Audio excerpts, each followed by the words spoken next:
Digital Personal Data Protection Act of 2023. This enactment is very special to every legal professional. The reason for that is, if you are a practicing advocate, even this is required for you. And if you are into contract lifecycle management, any state for that matter, data clauses is very, very, very important. Therefore, it is crucial there also.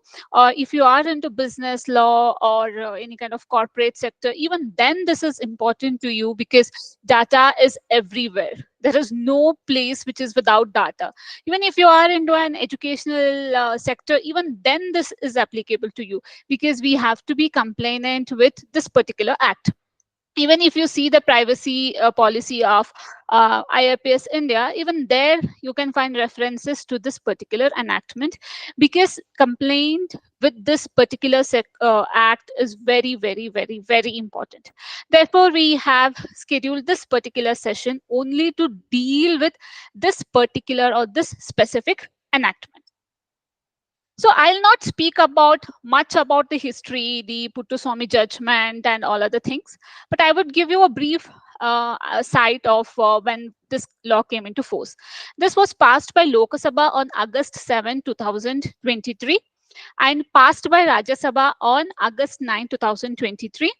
And it got its assent from President on August 11, 2023. And finally, it came into force from September 1, 2023. So you can see that the enactment or the assent, whatever it is, it has been very quick for this particular enactment, though the history is like it goes a long, long, long ago, decades of things and all other things. But however, the lawmakers were quick to bring it into place by moving it from the houses. In this site, so we will be discussing about this particular enactment with the help of an example throughout this particular session. So I'll be walking you how DPDP Act will be applicable to us. So now we'll be experiencing it and we'll be learning it in that way. So the problem statement that we have here is a student X, that is, imagine yourself as a student here, creates an account at Indian Institute of Industrial and Professional Studies through his mobile website or mobile application. To complete the admission process, X opts for processing of their personal data by Indian Institute of Industrial and Professional Studies, including name, contact information, location, and academic qualification. So if you have seen, or if you could recall, while creating the account, you have put all these documents, all these details regarding your name, WhatsApp number, information, location, and academic qualification. Then this particular account was created from where you could enroll to this particular course. Now, we as a data fiduciary and you as a data principal are bound by this particular enactment, that is the Digital Personal Data Protection Act of 2023. Now, let us see chapter 1, that is section 1 to 3. What does it say? It is a preliminary section and predominantly it deals about the definitions. So I've taken up all the definitions that are there in this particular enactment. Section 2, it's up to clause section 2 subclause ZA. It's a very lengthy and it's a very defined definition clause. So here, main thing that we have to see is the definition of term automated. See, now we are using chat GPT. So even there, that saves our data. Now, if I ask where to go, what to go, it will be having the information that I'm trying to explore that particular space. So even that is a data. And child, it has the data also defined the term child, that is whoever is less than the age of 18 years. And here there is a new concept called as consent manager.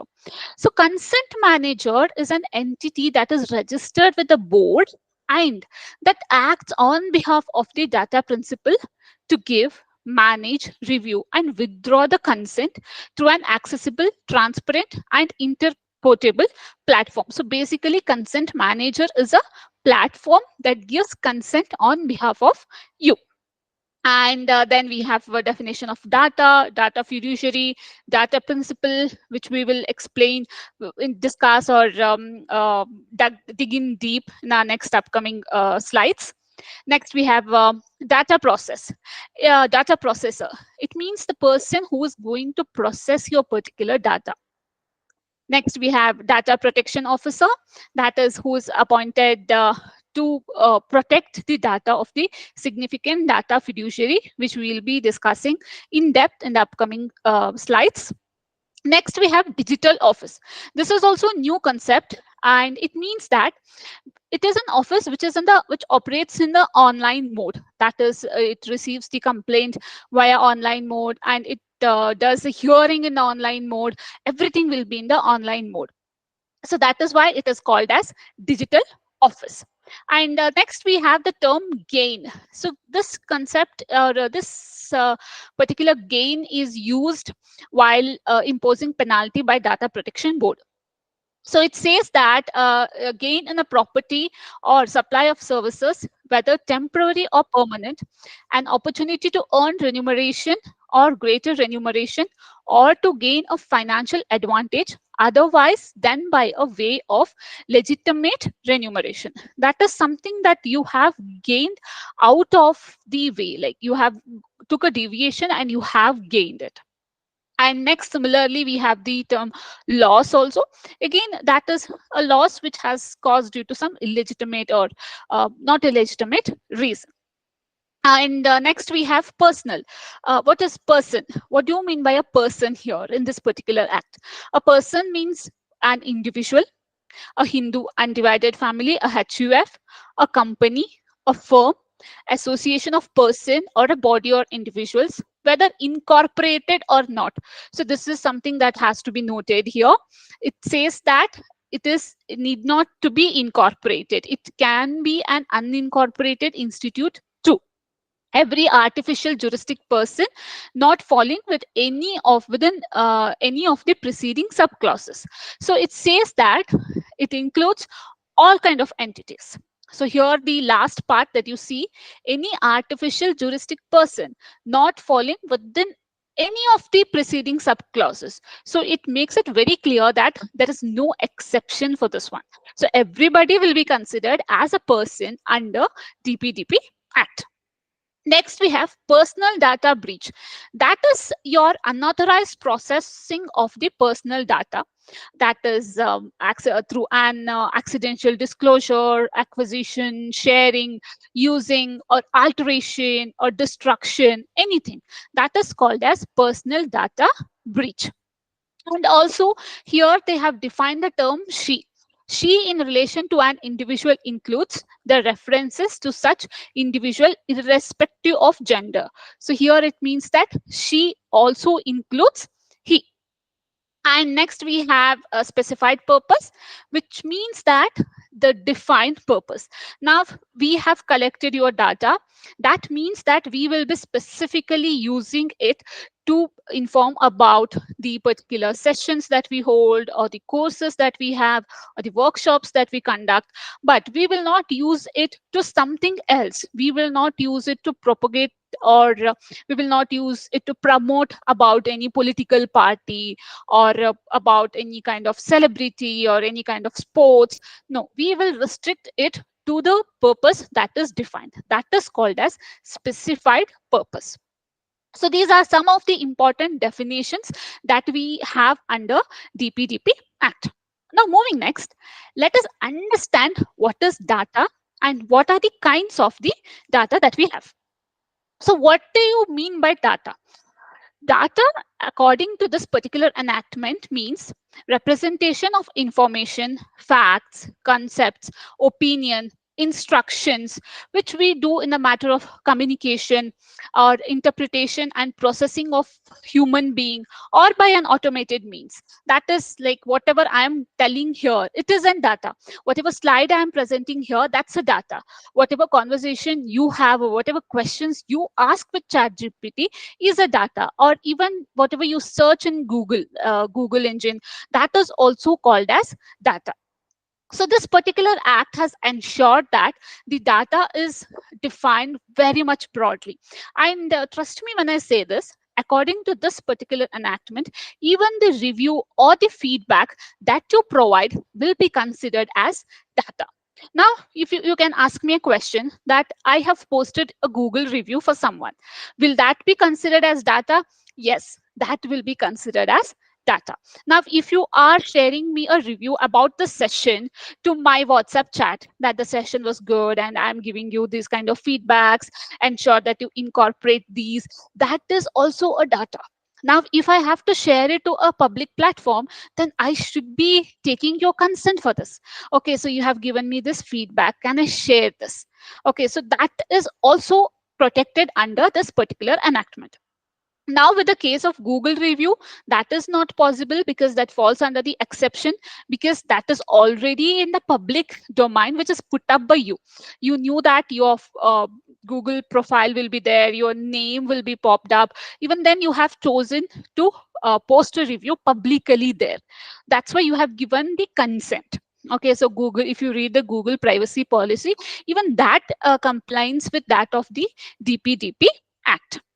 Now, what do you mean by personal data? So, personal data is something that gives an identification that it's me. Now, it could be my email ID, it could be my phone number, it could be my physical address, or it could be anything that is related to mine, like somebody telling that, okay, she is the daughter of so and so person. So, that is my personal data. Anything and everything that gives a hint, or that gives a notification, or that gives a kind of relevance that will help to identify me is called as my personal data. This could be even my medical records too. Next, digital personal data.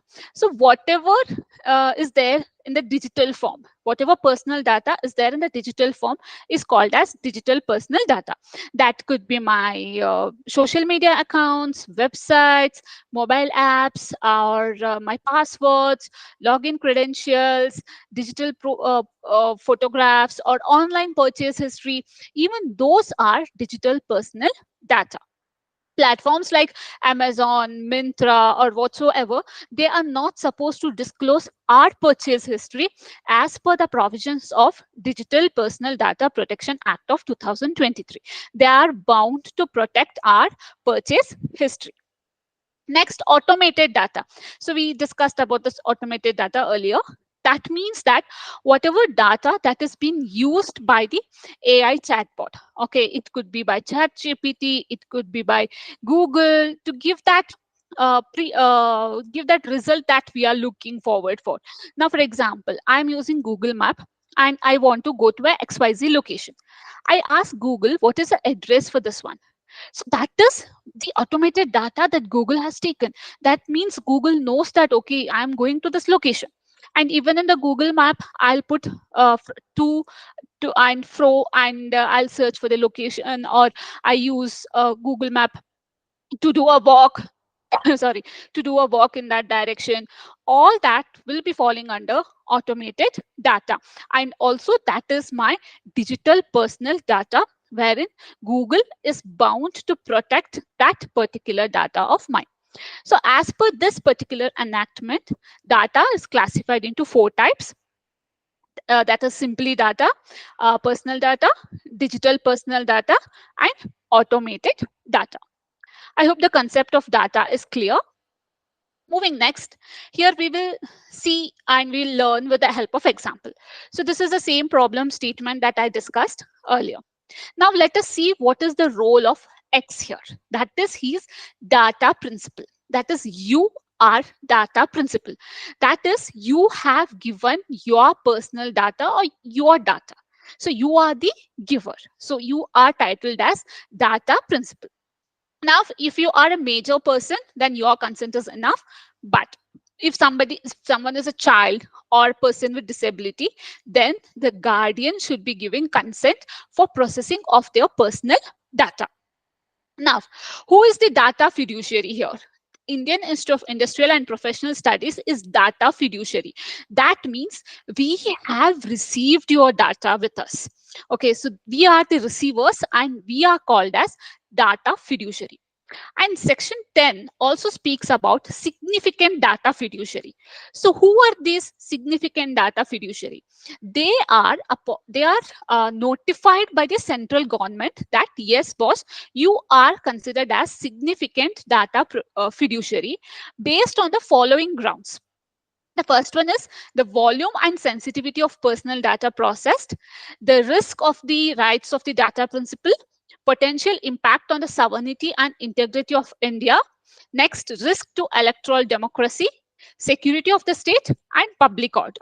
So, based on these grounds, a data fiduciary can be considered as significant data fiduciary by the notification of the central government. As of now, Indian Institute of Industrial and Professional Studies is just data fiduciary. But if ever, by the grace of God, we grow up so huge and all other things, then the central government may consider us as significant data fiduciary on the grounds that you have millions of students data with you. That is why we are considering you as significant data fiduciary. And yes, after that, the responsibilities or the obligations also do increase. And what are the data processors? Data processors are the persons who are going to store your data, who are going to process your data on behalf of the data fiduciary. Now, all the data that we have collected from you during the enrollment or during the registration, we have stored it in the Google Sheets. So for us, data processor would be Google Sheets. Okay, so all the informations are in the Excel tabular and everything is uploaded in the Google Sheets. So that's why for us, Google Sheets would be the data processor. And yes, the government also says that under this particular enactment that there should be an agreement between data fiduciary and data processor for storing and processing of the data. Now you can ask me, do we have a contract with that of the Google? No, we do not have, but we have agreed for that click wrap agreement, which also consists the provision of digital personal data protection act provisions. Now, who are the other stakeholders? Data auditors. So they would be auditing the data. See, data audit includes various parameters. Why are we collecting the data? And what is the purpose of this data? And how are we going to process it? And how are we going to store it? What are the best practices that we are adopting to prevent the data breach? What is the backup plan that we have if somebody hacks the data? And what is the security measures that we have taken? So everything will be audited by the data auditors. Now we have consent managers. Consent managers are the people who give consent on behalf of the data principal to process certain data, and they are registered with that of the data protection board, and they are the platforms that we have. And next we have grievance officers. Yes, now we are supposed to appoint a grievance officer who will address all the claims regarding the data issues. Now suppose you want to delete or you want to correct the data that you have given to us, then you can reach out to us telling that this is the issues. Just in case, imagine this won't happen, but if we don't reply you, or if you are not able to resolve your issue in proper time or in a proper manner, then you can reach out to our grievance officer. So our grievance officer is bound to help you. Okay, it is similar to the banking ombudsman and all other people, but this is in the internal manner. So now even if the grievance officer does not respond to you, then you can reach out to the data protection board and you can give a complaint to them that these people are not complying with the provisions, are not helping me with the data management, or is not withdrawing my consent for the data storage. So these are the stakeholders, 5 important stakeholders as per the Digital Personal Data Protection Act of 2023. I hope this is clear to you. After understanding about the stakeholders, let us look at the applicability of this particular act. This particular act apply to the processing of digital personal data within the territory of India where the personal data is collected in digital form or in non-digital form and digitalized subsequently.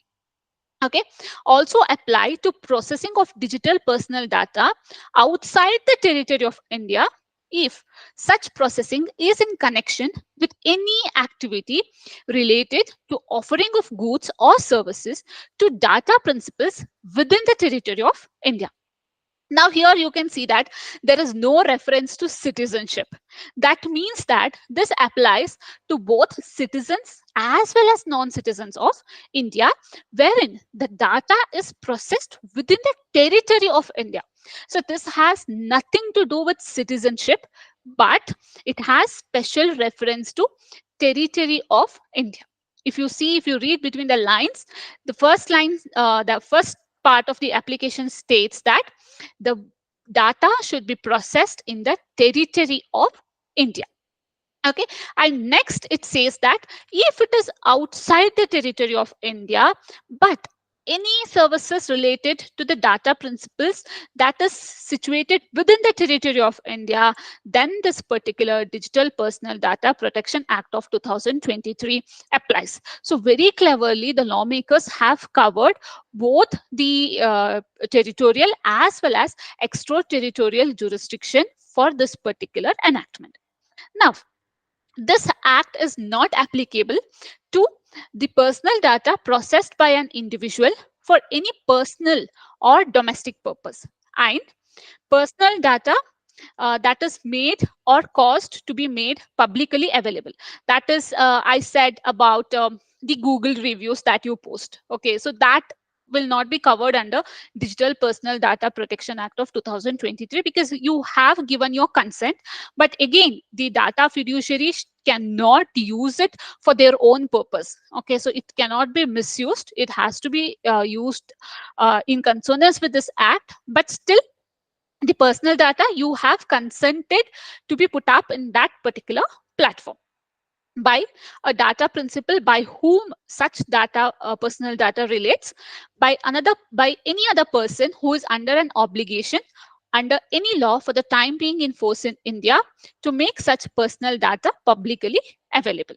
Okay, so it is, if you are doing it at your own consent, at your own will, then this particular person data Digital Personal Data Protection Act does not apply.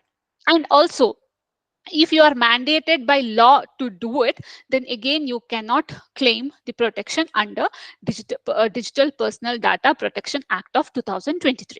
Now let me give you one more example for this one. Suppose if you have printed your phone number in your visiting card, which everyone will do obviously, then again you have disclosed your personal data on your own with your own consent.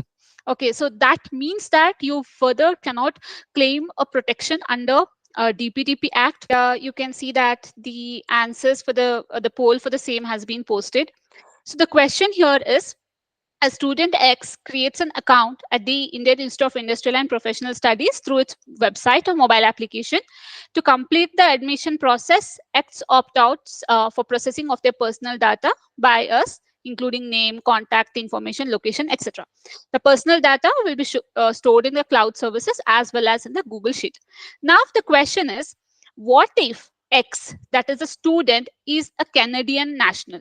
Even then, will he be covered under Digital Personal Data Protection Act 2023? Yes or no? You can post your oaths here in the message section.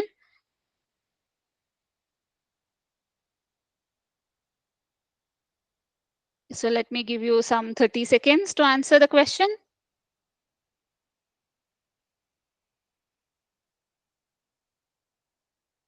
So please do let me know if the screen is frozen or anything in the messages, because I'll not be able to see the screen. Yeah, I can see a couple of answers coming.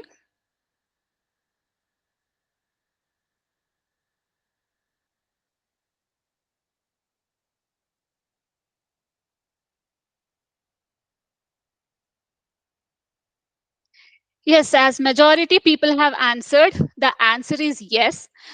He and us, both of us, both the parties will be having jurisdiction of Digital Personal Data Protection Act of 2023. Because as I said earlier, this particular enactment has nothing to do with that of the citizenship. Here, we, that is Indian Institute of Industrial and Professional Studies, is an institute which is registered in India, and the services are provided in India, that is in the territory of India. That is why X, if he is a Canadian national, even then he will be having the protections under Digital Personal Data Protection Act of 2023. I'm very glad that almost everyone answered correctly. Moving next, we will be going to the chapter 2, that is obligations of data fiduciary. So here data fiduciary is us. So I have highlighted for understanding. So we'll start with what are we obliged with. The first one is lawful purpose with consent and legitimate uses. So whatever we take, whatever information that we collect, it should have the consent. Now, while creating the profile, you could have come across a tick box wherein we had written that by creating this account, you agree to the privacy policy of the institute. So that means that we have taken your consent. And in the website, you can find our privacy policies also, which says how are we going to protect your personal data and legitimate use. As I said, I'll repeat again.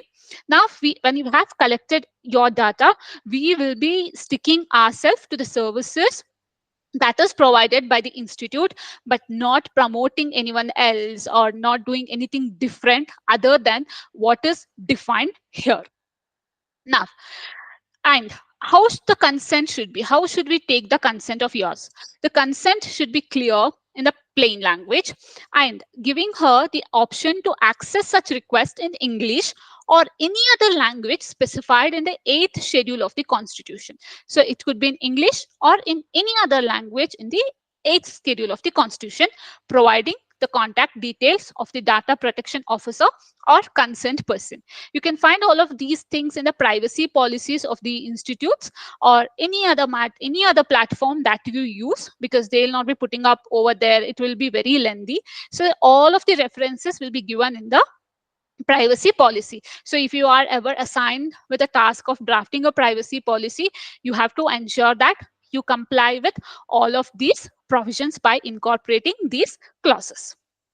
Moving next, notice to be sent to X. Yes, you should be telling them why are you using this particular data? What is the purpose of using it? So that has to be very much clearly told. Now, what if the data is collected before the enactment of this particular act? So this was in September 1st, 2023. What about the data that has been collected earlier, before it? So in that cases, what we have to do is we have to reissue the consent once again. If you could recall, you would have received emails from the banks or institutes, or even there was message from Gmail that these data is being collected and this is how we are going to use it, this is how we are going to store it, and all other things. So the data collected before that, the institutes or the person whoever have collected, even they have to comply to that of the DPDP Act, and they should be reissuing, or they should be re-requesting for the consent by that of the data principal. Now, what if they don't do this? If they don't do this, then the data principal has the right to register a complaint at the board. Now, before commencement, yeah, as I had discussed earlier, issue notice as soon as possible and can use until the consent is withdrawn. Okay, now if they do not respond or if nothing happens, then they can use it until and unless that person withdraws. That person tells that no, I don't want to use this.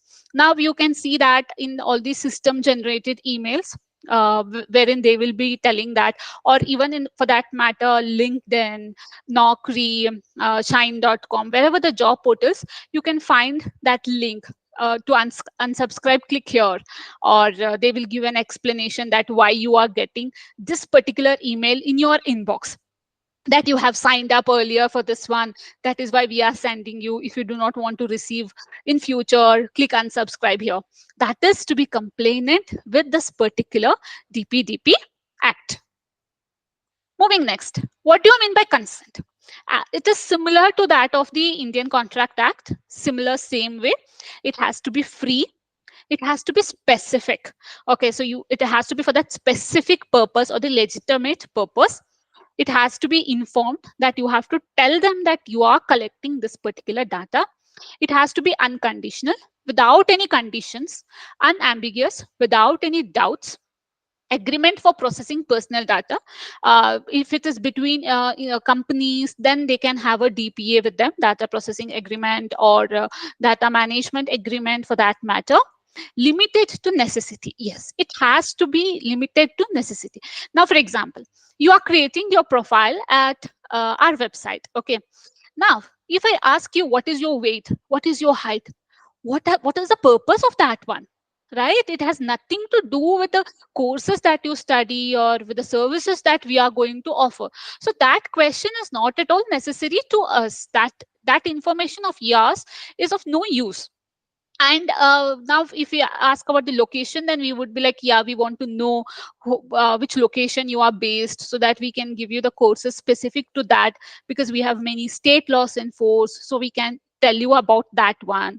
And if the about the qualification, then we can understand what are the people looking into, and how are they going to understand, how are they going to learn things, and what courses they would be interested in.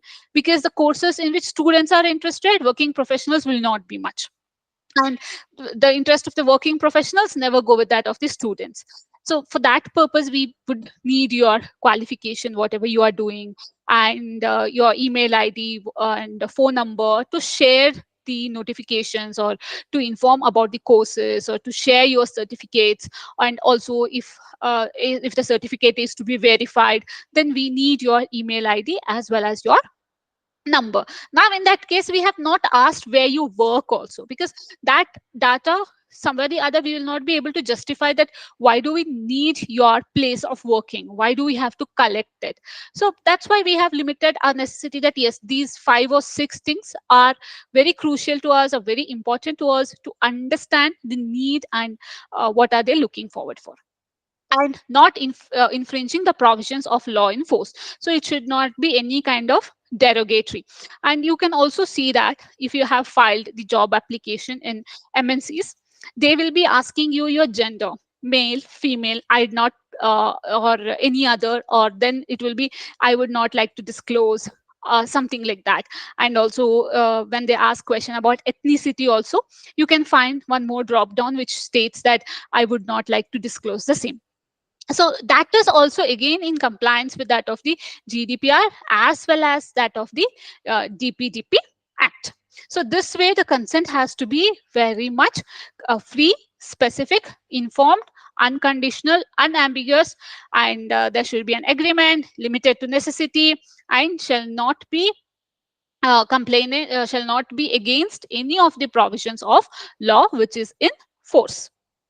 Moving next, and we cannot take any right, or we cannot write in our privacy policy that you are waiving of your right to file complaint. Okay, so we cannot add that. There is no waiver to your right. DPDP Act has specifically called out this, that I cannot ask you, or I cannot prevent you from filing a complaint in that of the data protection board, and I cannot ask you to waive off your right. Whatever it is, you have your right to file the complaint.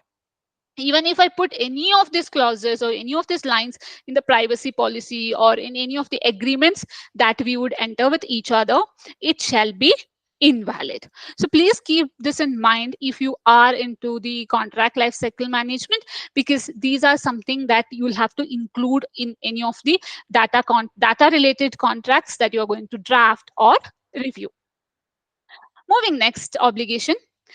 The act says that the process of giving consent should be as easy as the process of withdrawing consent.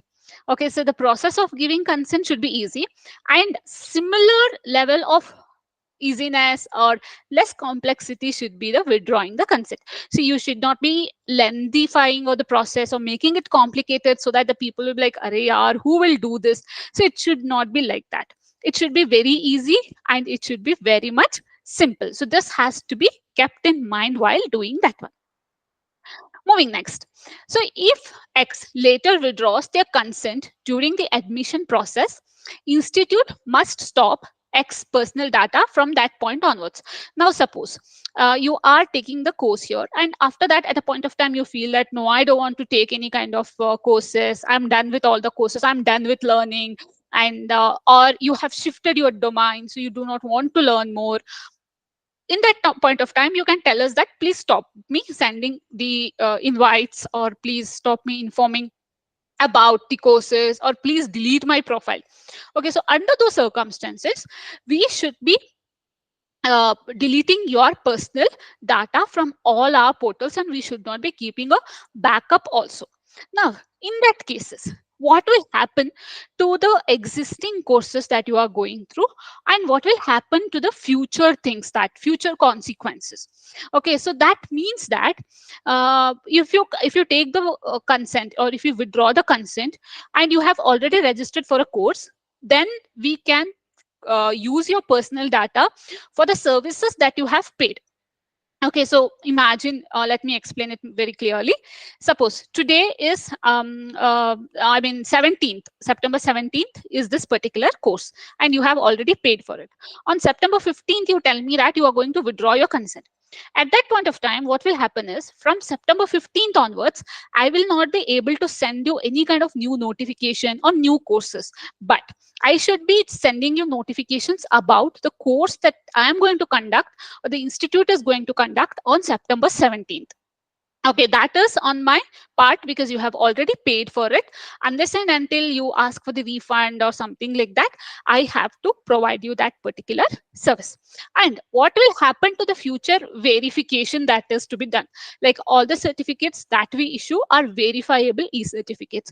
Now, suppose if you submit this particular certificate to any of your prospective employer or current employer, and if they want to get it verified, they can write an email to us, and we will verify that yes, this person has attended this particular course and this is the assessment that that person has done.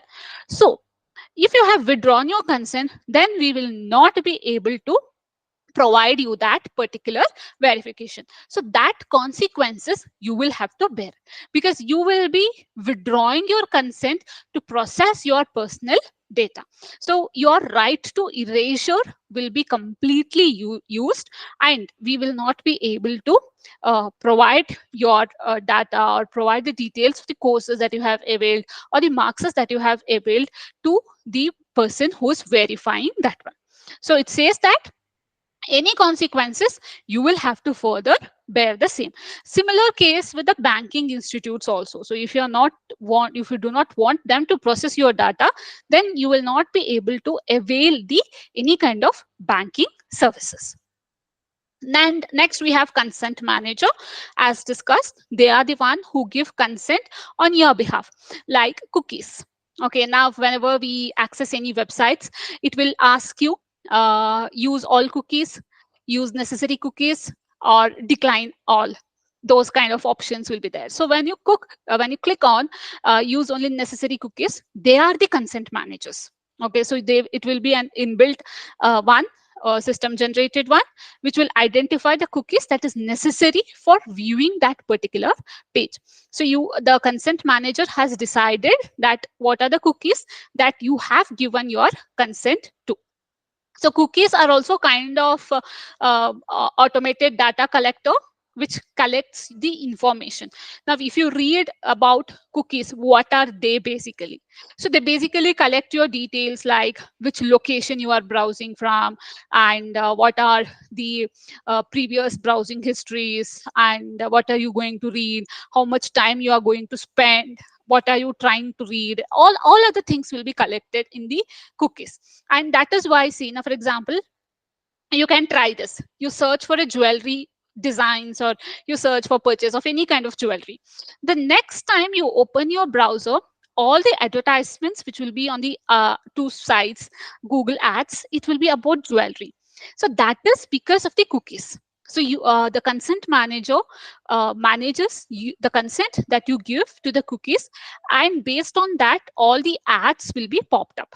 Okay, so this is all about the consent manager. And yes, data fiduciary as well as data principal both are related to that of the consent managers. So this is more of the technical terms involved, but legally what we should be knowing is what is a consent manager platform that we are being using, and whether it is related to that of the, whether it is registered with that of the data protection board, and how it is functioning, and all other things in the legal perspective. Moving next, burden of proof is on Indian Institute of Industrial and Professional Studies. Now imagine, God forbid, if somebody complains against us and the data protection board, then it is us. The burden of proof is on me to prove that, yes, I have taken that person's consent. I have taken that, I have given that person notice. I have defined what is the specified usages. So I have to tell all of these things. So the burden of proof is on me to prove myself complainant to this particular DPDP Act. Moving next, obligation. Let us look at the legitimate use. What do you mean by the legitimate use? So this is listed out. The first one is specified purpose. I have to tell what is the specification, what is the specified purpose I'm going to use this particular data that I have collected from all of you. Moving next, for the state and its instrumentalities to provide subsidies, benefits, services, certificates, license, or permits and check eligibility. One clear example I'll give you. You are going to file a loan application in Axis Bank, Canara Bank, HDFC Bank, any bank. So they'll ask you for the documents, correct? Your Aadhaar card, PAN card, all other things. So at that point of time, you have given them consent to check your CIBIL score. That CIBIL score checking is to check your eligibility. Okay, can this person be given loan? So you have given your consent. So that checking of the CIBIL score by bank is a legitimate use. And now suppose if you are applying for any government scheme, or if you are applying for any government subsidy, then at that point of time they will check the previous subsidies that you have availed, that you have, the transactions that you have done, the loans that you have done, the repayments that you have done. Again, that is also to check the eligibility. So you have given the consent to that, and the bank or the government is acting legitimately over here. Moving next, any function under any law in India. So any law that permits that one is considered as legitimate use. Fulfilling legal obligation to disclose information. Okay, so it says that any kind of legal obligation is there that you have to disclose this particular information, then it is considered as legitimate use. For example, in Karnataka, we have a Shakti scheme, which says that any female can travel freely in the state buses from any location to any place within the state. So now when we board a bus, we are supposed to show our Aadhaar card, or any of our identity, any card. It can be a voter ID, or it can be a yeah, Aadhaar card, voter ID, and which has your basic address. So at that point of time, the bus conductor who is looking at our Aadhaar card number, address, or phone number, whatever it is, he is acting legitimately, because he is acting to fulfill the legal obligations. The legal obligation says that, yes, the female who has boarded the bus is supposed to show her Aadhaar card and prove her identity and also the address. So it is a legitimate purpose. There you cannot tell that Aadhaar card is my personal data and I cannot show that to a third person, that is a bus conductor. No, that's a legitimate use that is done by the state government. For compliance with any judgment, decree, or order under Indian law, or relating to contractual or civil claims outside India. So if you are trying to be complainant with any judgment, decree, then this can be considered as legitimate use. And responding to a medical emergency, and that's a legitimate use. Providing medical treatment or health service during an epidemic, and ensuring safety or providing assistance during disasters or breakdowns or public order, employment purpose, or safeguarding the employer from loss or liability. So this is police verification or background verification. Okay, so now when we apply for a new job, they do our background checks, right? They write an email to our previous employer asking, this person has come, so and so, is this person employed with you? Or if you write that you have completed any certificate course from us, then they'll write to us, please confirm if this certificate is genuine, if this person has completed this course. Then that person is not violating your rights under DPDP Act, because that is a legitimate use. So they can be they are bound, they are protected by law from these kind of actions. Now even the police people are also protected under this.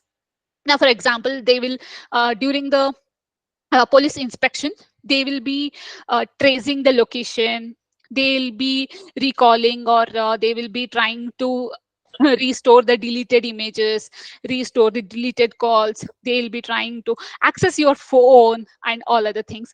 So these are also covered as legitimate purpose. Okay, so it can be considered as fulfilling legal obligations to disclose information, or any function under any law in India. So the police people are also covered as legitimate use. And accused or convict cannot tell that, no, this person has done so, the police officer is not bound to do this, he has violated my personal data, or he has accessed it. No, this cannot be brought as a particular allegation or something like that. But if a third person hacks it, now suppose there is a divorce case happening wherein wife is accusing husband of adultery, and to prove that adultery, what she does is she hacks her husband's phone, or she hacks her husband's email and gets the pics from the drive. At that point of time, she has violated this particular DPDP Act. She doesn't have the right, even though he is her husband, she does not have the right to hack somebody's profile or hack somebody's phone or email. So that is not protected under this. So in this direction, IT Act as well as the DPDP Act goes hand in hand while defining the term legitimate use. I hope this concept is clear to you, the legitimate use. And moving next, again, there are certain obligation of data fiduciary. That is, if even though there is any agreement in contrary, or even if the data principal has failed to carry out his duties, then even then under those circumstances, the data fiduciary shall be bound to protect the data. And also they are supposed to the govern how the data processor is processing that particular data, where are they storing. So they are also somewhere the other responsible or liable to that of the data processors.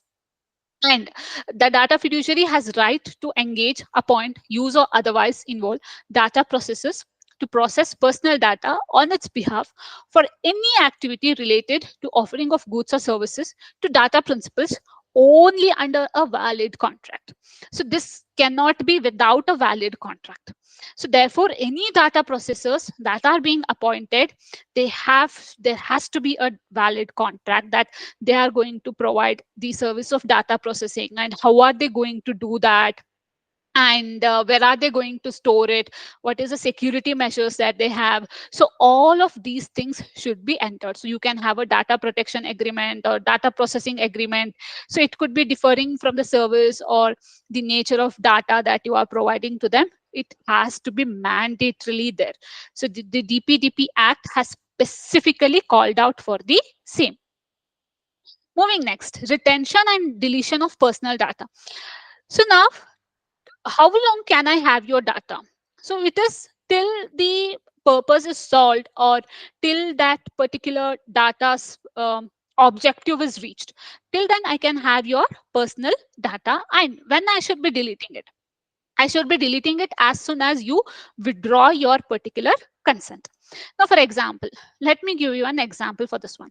Now, imagine I am looking to purchase a flat, and I have given my consent to a broker, my personal data, that is my phone number or my email ID, so that he can give me the leads, like who is going to sell, or what are the other details, and he can share me the pictures and all other things. So I've given my consent to him. He will be sharing me the uh, all the offers that he has, and all the people who are interested to sell the land or whatever I'm going to purchase. So as soon as my purchase is completed, the broker has to delete my particular data that I'm closing it. So they will not be having access, or they will not be having any right to share it further, because my objective was purchasing that particular property, and that is completed. Now, unless and until I tell him that, okay, please continue sharing the information, and I would like to know more, I would like to be stay updated about the properties and all other things, then he can share me. So it is similar to that of the unsubscription, that whatever we have in all the emails that you receive, once you unsubscribe, you will not get it, you will not get any kind of notification or any kind of messages, unless and until there is some technical error or any kind of glitch that is happening. So after that, your particular personal data shall be deleted. Moving next, dispute redressal mechanism. So a data protection officer will be appointed, and that particular person will be helping you in case of any data breach, or in case of any queries that you want to face, that you are facing, or any kind of issues that you are going through. Maybe it may be the right to correction, erase, and whatsoever. Moving next, comply with central government notification. Yes. So even though like this law was like almost 1 year ago, even then the rules are being still framed. So the discussions are going on, and the rules are under processed by this particular central government. So in those circumstances, whatever the new rule comes, the data fiduciary is bound to follow the same. So we are supposed to be updated with that one. It could be updating the privacy policies, or it could be amending the data protection agreements that are in place. So that has to be done mandatorily. You cannot tell that this was entered before the particular law or particular rule came into force. So it has to be in time, and it has to be updated accordingly. So if you are into drafting of data protection agreement, then you will have to add this particular clause, that yes, in future if there is any changes, then we will be complained to that one, and any kind of amendments or any kind of changes that is to be made will be made accordingly. And this is all about the data fiduciary. Now we'll move about rights and duties of data principal. That is, what are the rights and duties you have? The first one is summary of personal data and processing activities. So why and how the data will be processed, what are the activities that you are going to do, everything will be put up here. And in the notice, I have to add that one. And disclosure of the details of data fiduciary and data processes. Like, who is the data fiduciary? Who is collecting the data? Like, what are we? What institute are we? What is the accreditation that we have? Where are we located? And what are we? How old are we? Everything you should be knowing. And the website or the platform, wherever you are accessing it, it should have all those details. In data processes, who is going to store your particular data, even that you should be aware of. Right to correction and erasure of personal data. So if you want to make any kind of correction, then you can do it. Now, for example, Aadhaar card, you can make any kind of corrections in your Aadhaar card. It can be your phone number, email ID, address, you can update your photograph. So that's the right to correction. And erasure of personal data, you cannot you can erase the Aadhaar card phone number also, you can replace it with new one. And also you can erase your personal data with some banks, or with some loan institutes.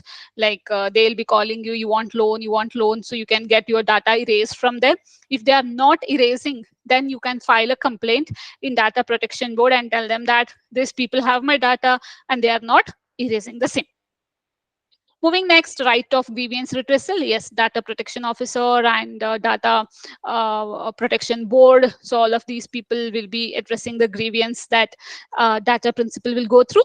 Right to nominate. Yes, you can nominate consent managers on your behalf who will give consent on your this one. Next, let us look at some of the duties of the data principals. What are they supposed to do? First one is compliance. Again, they have to be compliant with that of the DPDP Act and not to impersonate. So they will not be impersonating anyone. Impersonating in a sense, I am Kritika. I cannot represent myself as maybe Kavita. I cannot tell that I am Kavita. If I'm Kritika, I should tell that yes, I'm Kritika. I cannot create a profile on behalf of her. Okay, so all of these fake profiles in social media falls under this particular category. No suppression of material information. Yes, I am not supposed to suppress any kind of material information. Not to register false case. Yes, they have specifically called out this one, that a data principal shall not register a false case against the data fiduciary.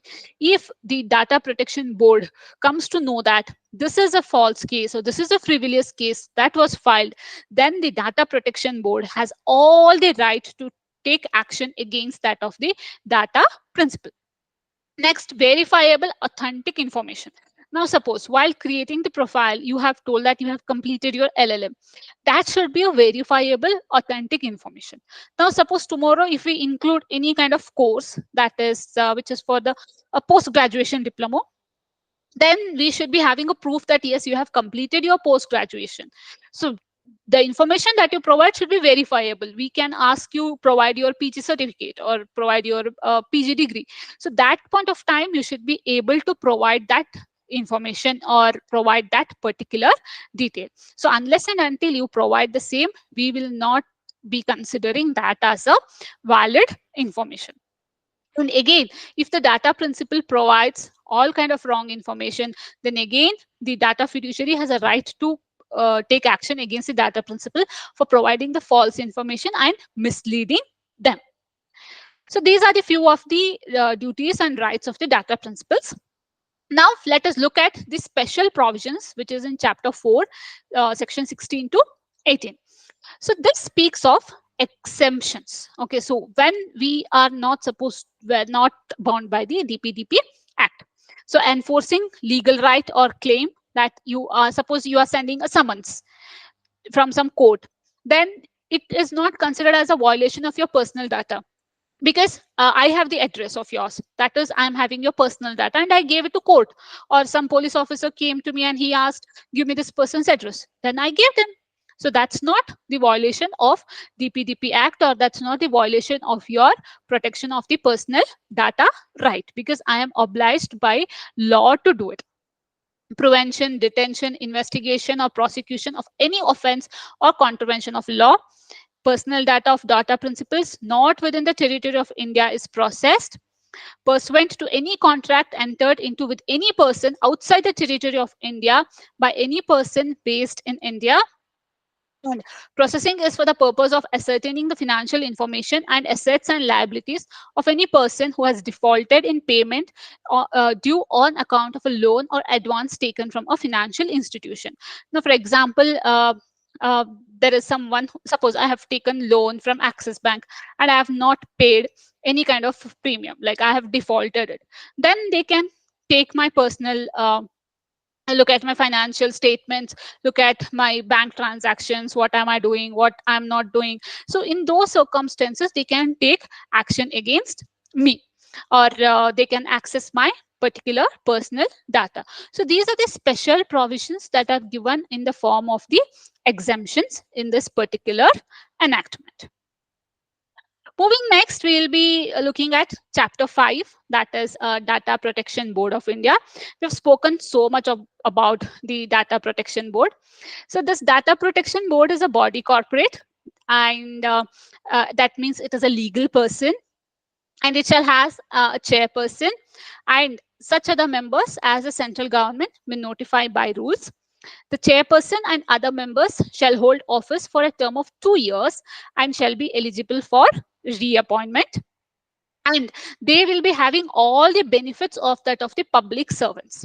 Now, when I say them that they are public servants, then they are having many provisions or many protections that are under the Bharatiya Nyaya Samhita, the then Indian Penal Code, the protections, the rights that are given to the public servants, the salary scale, promotion, everything will be according to that of the laws that are in place. And also we'll be studying about chapter 6, powers, functions, and procedures to be followed by the board. I'm taking it little faster here because this does not have so much of in-depth things when speaking in relation to that of the data. Now here we'll be taking it slow. We'll be studying what are the functions that the board is going to do and how are they going to function. The first function that they have is direct any urgent remedial or mitigation measures in the event of a personal data breach, and to inquire into such personal data breach and impose penalty as provided in this act. So they have to take immediate action, and they have to take some mitigation measures, that is any kind of backup plan or any solution wherever they feel that yes, there is a personal data breach is done. And they can inquire into certain personal data breach, and after the inquiry is conducted, they can impose penalty. The penalty that they can impose is defined in schedule 1, which will be going through the last part of this particular enactment, particular slide. Next, inquire, breach, and impose penalty. Yeah, as discussed, they'll be discussing this one.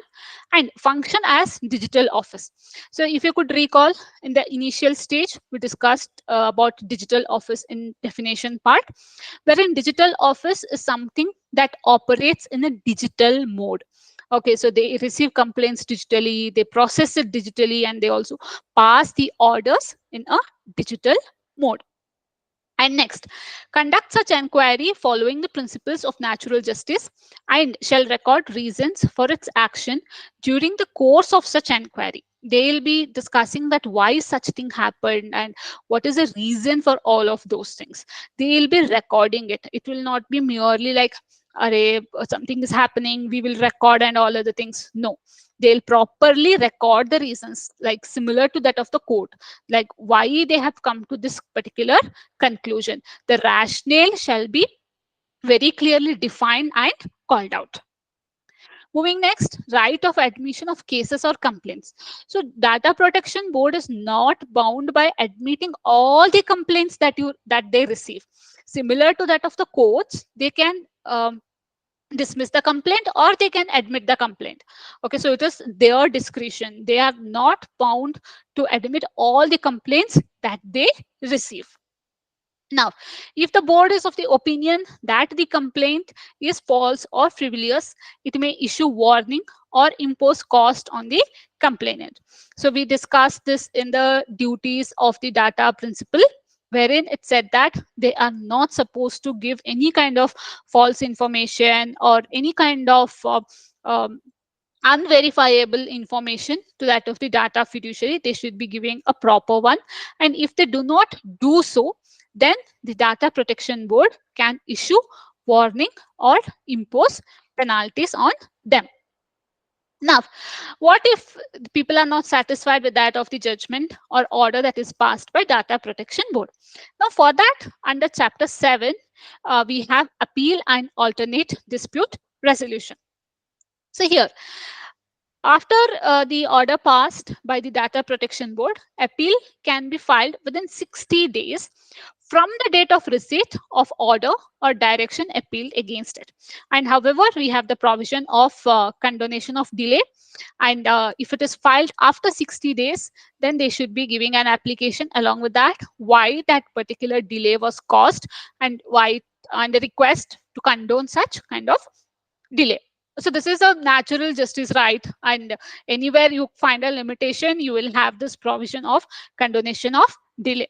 Similarly, in DPDP Act also, we do have this provision wherein that particular delay will be condoned, and it shall be disposed within 6 months. So within 6 months, the appeal has to be dismissed, or it has to be completed.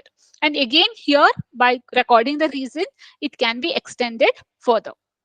Appellant court has the powers of the civil court, and if the board feels that, that is the data protection board, if it feels that this complaint can be resolved by mediation, it may direct the parties concerned to attempt resolution of the dispute through any such mediation by such mediator as the parties may mutually agree upon, or as provided for under any law for the time being in force in India. So this is again the right of the data protection board. So it is their discretion that if they feel that this can be done through mediation, then they can suggest it. And also it is the parties concerned, like if the parties are not willing to settle it through mediation, then they can tell that no, we are not okay with the mediation. If they are okay, then data protection board does not have any kind of objection pertaining to that. The parties also can voluntarily ask that they would like to settle the dispute through mediation process. Moving next, let us look at the further chapter, that is penalties and adjudication, from section 33 to 34. 33 and 34. Okay, so provide a right to be heard and conclude an inquiry. So always there should be a provision to the other party or whoever parties involved to be heard. Only after that the inquiry will be concluded. So without hearing the parties, the appellant tribunal or the data protection board shall not give any kind of the judgment or any kind of orders. And also, what is the basis on which the penalty will be imposed? The nature, gravity, and duration of the breach. That is the first point. The type and nature of personal data affected by the breach. Repetitive nature of the breach, how it has been repeated. Whether the person, as a result of the breach, has realized a gain or avoided any loss. So now we discussed about what is gain or what is loss in our initial slides. The definition, that is a gain or loss that has happened in an illegitimate way. Whether the person took any action to mitigate the effects and consequences of breach, and the timelines and effectiveness of such action, whether the monetary penalty to be imposed is proportionate and effective, having regard to the need to secure observance of and deter breach of the provisions of Act, and the likely impact of the imposition of monetary penalty on the person. So these are the factors that is to be considered. So the predominantly, if I have to brief this one, then I can tell that what is the damage that is caused to you, that will be discussed. Okay, next one, what are the best possible actions that were taken by the data fiduciary to protect that particular breach. Like now, for example, they had all great security, even then somebody was able to hack, then that penalty will be less. Now if they have shared or if they have saved it in a laptop which does not even have a password, then they'll have more because they were irresponsible on their side. So depending on all of these factors, and also it will also look at the benefit that that person has got. Okay, so if it can be the data principal or it can be the data fiduciary, so what is the loss that is caused or what is the profit that is being caused, and also how frequently they are doing. So all of these parameters are considered. So if you are a practicing person or if you are an experienced advocate, you would be knowing this one, that how we decide compensation in motor vehicle cases. Okay, so we see what is the age of that person, and what is the education of that person, and how dependent his family was on him, was he earning at the time of death. All of these parameters will be considered while awarding him the compensation. Similarly, same way in DPDP Act also, all of these parameters will be considered. Moving this, all the penalty that is collected will be credited to the consolidated fund of India. So from there, the penalty, all the penalty will go there. So it does not have any kind of special bank account in the name of the data protection board or the ministry that is going to govern this, IT ministry. No, it is not. It is all the penalty will be directly deposited to consolidated fund of India. The reason for this is the penalty may go up to 250 crores. The highest penalty that is imposed under this act is that much. So therefore, it is directly deposited to the consolidated fund of India. Moving next, let us look at the chapter 9, which is miscellaneous. So it is from sections 35 to 44. Now you can see, if you see this particular thing, you can find that amongst all the chapters, the chapter 9 miscellaneous, it is a lengthier one. Okay, so you can see it is from section 35 to 44, almost 9 sections, where in the other ones it is hardly 4, 3, 2, something like that. So that's the value that miscellaneous section has here. I'll tell you why. So the first thing that we have here is protection of action taken in good faith. So if the data protection board or the chairperson or any of its members take any action that is taken in the good faith to protect any kind of data, then they are protected because they are public servants. Okay, as I said, they will be governed under all those rules. It can be Bharatiya Nyaya Samhita, or it can be the rules of the government servants, public servants. So they are having all the provisions related to those.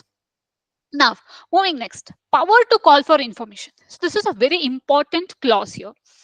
See here, under this particular clause or particular provision, the central government as well as the data protection board can call information from that of the data fiduciary, from that of the intermediaries, and from that of the data processors. They can call for information. They can ask those things.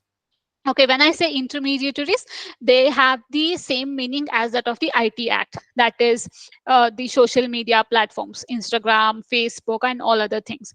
So the power to collect information from all of these things is with that of the data protection board. So this clause is very important, which empowers them to gather information, which empowers them to collect information from all of these platforms. Next, power of central government to issue directions. This is also very, very important clause, because if the data protection board notifies in writing with records to the central government that a particular data fiduciary or a particular data processor or a particular intermediary has been warned twice or has been imposed penalty twice by the data protection board, and even after that they are repeating the process of the data breach, and they are causing threat to the public, or they are spreading unwanted information, or they are creating public disturbance, or they're creating nuisance, or under so many grounds, then the central government has the right to ban or to impose and also to take back all the access from that of the data fiduciary, data processor, or the intermediaries. Like, for example, banning of TikTok. Okay, that was banned because it was collecting so much of personal data. It was having access to that of the phone. So that's why in India, TikTok is banned. So we are not able to install TikTok and also many other apps. So this particular DPDP Act, it empowers the central government to impose such kind of bans or such kind of restrictions on that of the three people: data fiduciary, one who collects data; data processors, one who processes data; and social media intermediaries. Okay, so whoever are like having the platforms, websites, social media platforms. So these three peoples, the central government has the right, but it has to be noted that the criteria for that one is data protection board should be giving a written notice to them, written notice to the central government, and the data protection board should have found them guilty 2 times. That is the mandatory one, that they should be guilty, they should be proven guilty 2 times, and they should have been imposed a penalty or any kind of compensation that they have to be paid to the consolidated fund of India.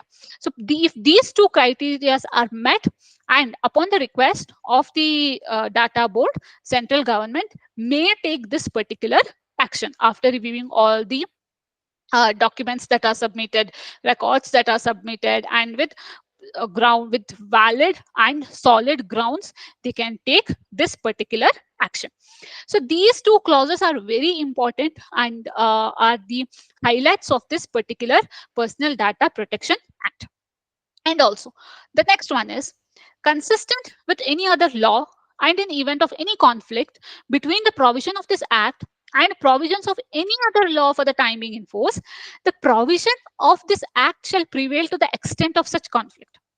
So it says that if there is any conflict between the two laws, okay, and if that particular other law, any law for that matter, is against or is contrary to whatever is said in this particular DPDP Act, it will be nullified. So whatever is written in the DPDP Act will be the final one. So it shall be upheld in the case of conflict. Okay, so this is also one of the additional beauty of this particular enactment.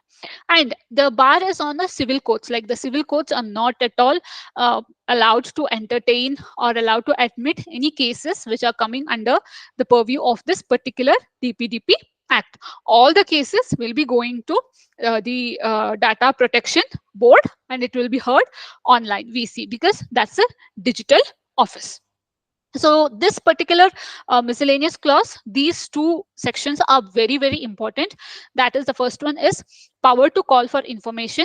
Second one is power of central government to issue the directions. So this two enact clauses which are in the miscellaneous part, it gives the I could say that extreme power to that of the Data Protection Board as well as to that of the central government.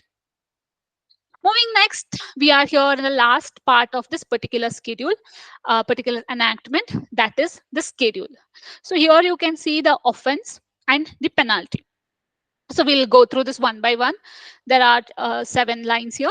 So we'll start with the first one, that is breach in observing the obligation of data fiduciary to take reasonable security safeguards to prevent personal data breach under subsection 5 of section 8.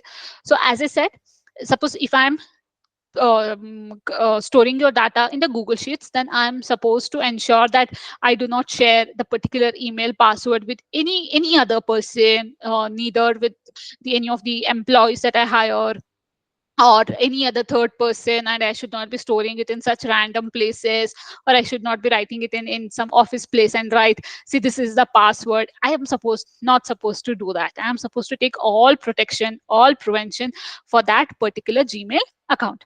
So if that is failed to be done, then it may extend, the penalty may extend up to 250 crore rupees. Next one is breach in observing the obligations to give the board or affected data principal notice of a personal data breach under subsection 6 of section 8. That is, I'm not giving you the notification. So there is a data breach, and I did not give because I did not want to have a bad image, or I thought I can manage myself. Then even under those circumstances, penalty of 250 crore rupees can be imposed. Breach in observance of additional obligation in relation to children. So if I'm collecting any kind of child data, children data, then I have to take their parents consent or their guardians consent. Then it may extend up to 200 crore rupees. Breach in observance of additional obligation of significant data fiduciary under section 10. Now suppose if I am appointed, or if I am recognized as significant data fiduciary by the central government, then I have to follow the obligations that are imposed by them. Then if I fail to do so, then again the fine may extend up to 150 crore rupees. And breach in observance of duties under section 15, the fine may extend up to 10,000 rupees. Breach of any term of voluntarily undertaking accepted by the board under section 32. Then again, any kind of like board, whatever that has been discussed, that is not done, that is not followed, then up to the extent applicable for the breach in respect of which the proceedings under section 28 were instituted. Like whatever the breach was done, under what grounds the breach was initiated, so all of those things has to be, that particular fine will be imposed. Breach of any other provision of this act or the rules may thereunder, then the fine may extend up to 50 crore rupees. So if you can see, all the fines are almost in crores. 250, 150, 50 crore. So everything is in crores. Okay, only the least imposable fine here is the line number 5, that is 10,000 rupees. So the fine starts from 10,000 rupees and extend up to 250 crore rupees. That's why, as the numbers are in crores, all the funds, all the penalties that will be paid will be directly deposited to the Consolidated Fund of India. So this is all about the schedule of this particular DPDP Act. Now, this is a bird's eye view that gives what is the Data Protection Act of 2023 speaks of. Now, if you can see here, this is the data life cycle, data collection, data processing, data storage, transparency, and accountability. And what this means to that of the data principle. Here, consent and consent withdrawal, right to know, duty to provide authentic data. So while collecting the data principle is supposed to give consent and has the right to withdraw the consent, and the person has a right to know why the data will be used, and duty to provide authentic data. Okay, they have to give the correct data and the data shall not be misused.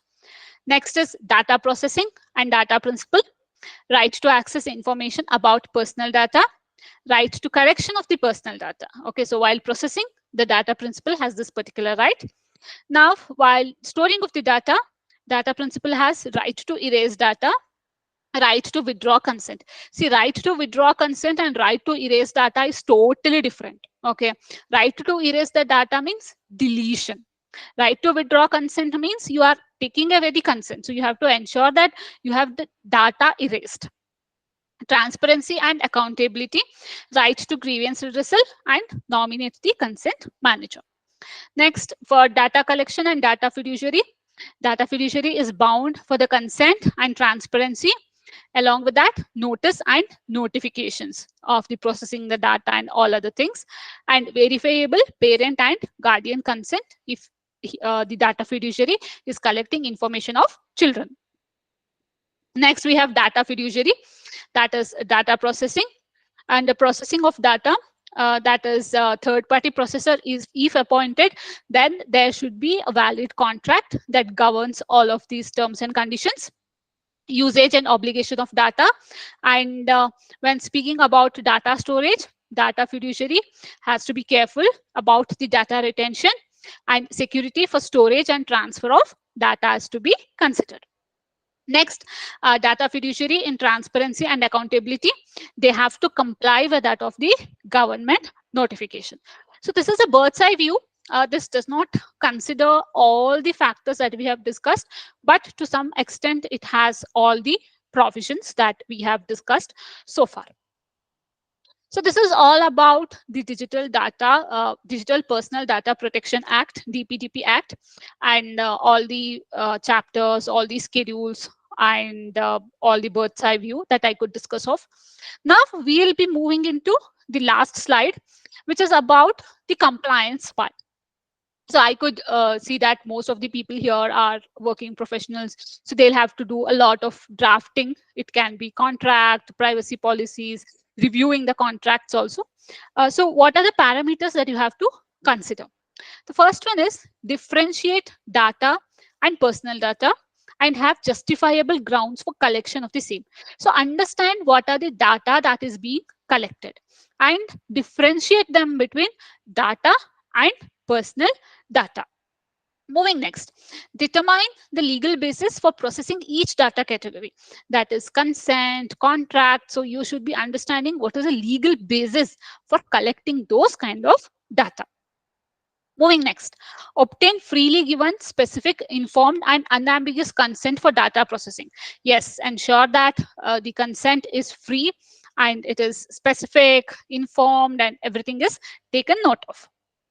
Moving next, draft a robust privacy policy, consent notice, data breach response plan, grievance redressal policy, and the other forms of related to the consent, withdrawal of consent, and all other things. So this is a savior for all of these things, because every time you cannot be drafting the same things in the contract or cannot be explaining the same thing. So ensure that your privacy policy covers all of these kind of concepts. Moving next, identify and prepare a list of data processes. Once the list is prepared, ensure that contractual agreements are entered or executed with data processes, which explicitly obligates the data processes to be compliant with the provisions of DPDP Act. Now sometimes you may ask me that we are availing cloud services, so at that point of time you will be having EULA, right? End user licensing agreement. So there you can see what is the data clauses are speaking about. So EULA also will have the data provisions for sure, so you can check them over there. Moving next, appointed DPO responsible for overseeing data protection compliance within the organization. That is also very important. Implement appropriate technical and organizational measures to protect data from unauthorized access, use, disclosure, or alteration. So this will be usually done during the cyber review or cyber assessment. At the technical side, what they happen is they try to do the ethical hacking. That is, they try to see how strong the website is, and how strong they can withhold any kind of attacks and all other things, and what is the security that they are putting in. Like if you're working in the corporate sector, you will be knowing that we'll have to enter into a VDS, or we'll be having to enter into the client environment so that the data is protected. So all of these things also will be coming into the consideration. If you are drafting data protection agreement also, it will be speaking about whether that person will be entering into the client environment or not. So okay, so all of these things are coming from GDPR or from the DPDP Act. Moving next, establish a clear and efficient process for handling data subject request. Like if it is for correction, withdrawal, or erasure of data, right to be forgotten, how are you going to handle the same? Regularly monitor developments related to DPDP Acts and its implementation. Yes, the rules are yet coming into force, and not all the rules are being drafted and are in execution or in force. So have to be compliant with that. Keep updated, look at the official notifications that come, and also have a look at it and understand that if your privacy policy, or if the data protection agreements or processing agreements is compliant with that of the updated laws or not. Moving next, conduct internal assessments to determine whether data fiduciaries might qualify as significant data fiduciaries. If a business qualifies as a significant data fiduciary based on the volume of personal data being processed, risk or harm to the consumers, public order, etc., such business must undertake additional obligations like data impact assessments, appointment of data protection officer based in India to represent significant data fiduciary, appointment of an independent data auditor to carry out the data audit. So if anyone is considered as significant data fiduciary, any data fiduciary, then they are supposed to take all of these actions. And understand if you are, or if the company that you work is being qualified under this particular heading. And however, it is a central government who is going to notify, but it's always better to have a look that are you falling under this, and also it does not make any harm that you have the data audit done, data impact assessments done, to be on the better side. And the checklist that I've provided here, or the act that we studied here, it's a general overview. And the specific requirements of DPDP Act could vary depending on the business activities and data processing activities and the nature of the data that is being collected. Like if you're collecting the data for research purpose, or if the data that you are collecting are in an anonymous person, like you are not collecting that individual's name or any kind of personal details, but only data. For example, if you're doing a survey asking people what do they like most, Facebook or Instagram, then that's a kind of different data collection. That's only data collection, no personal data collection. So all of these things matters regarding the applicability of DPDP Act. So basically, I would say that it is all about the interpretation and understanding the nature of the data collected, nature of data fiduciary, the nature of processing of the data, and the purpose for which the particular data will be used. And in all these matters, consent is very, very, very important. A no means a definitely no here, and it has to be definitely adhered. And also the provisions of the law, this particular enactment has to be taken very seriously, as the volume of the penalty that is imposed is way too high. It's all in crores, up to 250 crores. They are having the upper cap, so they can impose the any penalty which satisfy the criterias like how repeated and all other things. Along with that, if the same thing happens two times, then the central government has the right to impose a permanent ban or remove the public access from that particular platform or from that particular data fiduciary, intermediary, or even from that of the data processes. I would say that this particular, so ensure the compliance of DPDP requirements in contracts. That is also very important. And this particular act has explicitly said there should be a contract between the data fiduciary and data processors. I think this is one of the first contracts or first law of its kind which says that yes, the contract is required and the weightage of the contract has been highlighted here. And yes, so before winding up, I would say that whatever we have discussed here is just a bird's eye view, and the law is more depth, and it goes around the enactment or the act goes runs about 22 pages, and the interpretation will go for a lot many pages, and also the illustrations over there are very helpful. They will facilitate you to understand the sections or the provisions in more depth manner. So this is all about the DPDP Act that I wanted to cover. And yes, any questions or